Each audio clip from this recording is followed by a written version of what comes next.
Comics is not a particularly or necessarily Jewish medium, but it is a medium that has a long history of Jewish involvement. For decades, Jews wrote them and drew them and published them. And so one of the things that we see about comics at the time is that comics creators were not trying to produce anything that had Jewish content. In fact, they were often disguising their own identities in terms of, as professionals, they would change their names. And this is relevant to the sort of way in which Jews were trying to fit into America. They wanted to be assimilated enough to be American and to identify with this country. The Lower East Side becomes a kind of crucible of Jewish identity, at least in the early 20th century. They've come to a country that some people have called the Golden Medina. They want to do well, they want to fit in. And this is a very strong impulse. So that struggle to somehow fit in and then still stand apart, and by standing apart here I'm thinking of scripture, that Jews are asked to be a holy people. Finding that midpoint is often very difficult. To best be in a position to use his amazing powers in a never-ending battle for truth and justice, Superman has assumed the disguise of Clark Kent. The whole question of a secret identity, taking aliases, having alter egos, I think is a device that we then want to read as you had a dual identity as both Jewish and American. I think the characters are better understood as immigrants.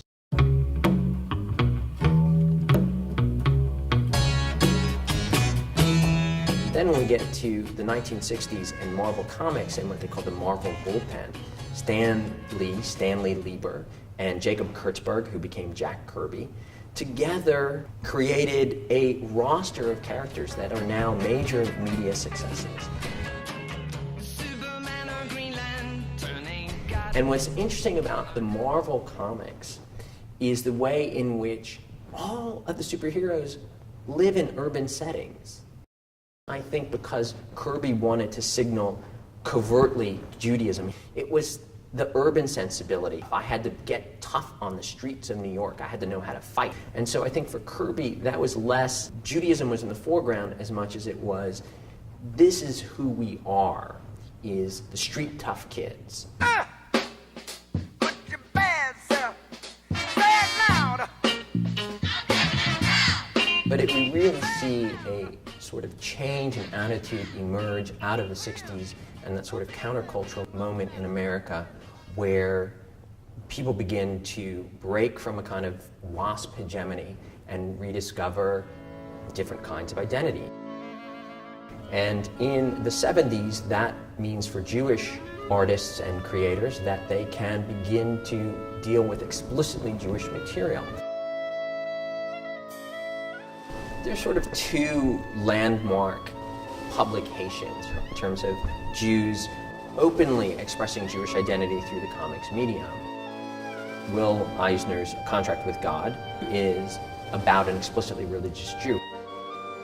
It's a very interesting story in terms of confronting God on why bad things happen to people who've been really good.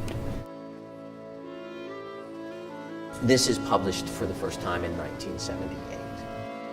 And A Contract with God really was a new direction for him in terms of talking about his memories of being in the Bronx as a young man, in terms of confronting his own sense of how he felt about his Jewishness, particularly in terms of his relationship to God. And that work announced to people that the medium was capable of dealing with very serious subject matter.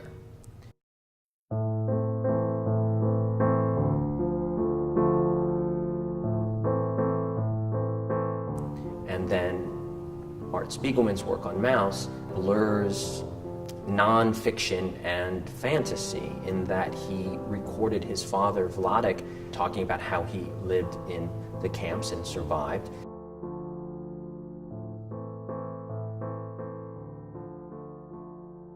It was sort of scandalous. The medium was seen as frivolous, as juvenile, and therefore to treat something as utterly serious as the Holocaust in the medium was a kind of trivialization of that experience.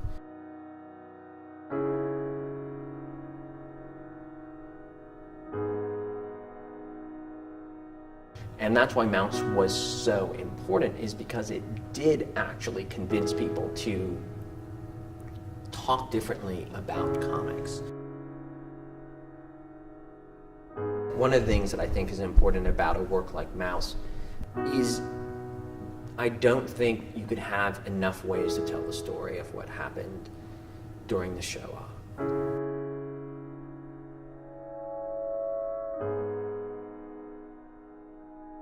I think the way that it makes a story live, the impact it has, is that it personalizes it. Strangely enough, it humanizes it, even though it's using mice for its main protagonists.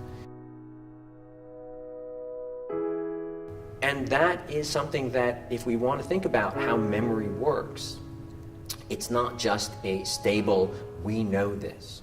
It's that the stories that are important, the stories that are shared by Jews, but also between Jews and non-Jews, are difficult stories that have to be told and retold. Because memory is not just something that's just written down. There are narratives that layer and layer and layer in terms of your own personal memory, but other people's stories come and layer over that. And we get this sense in which this is important to know.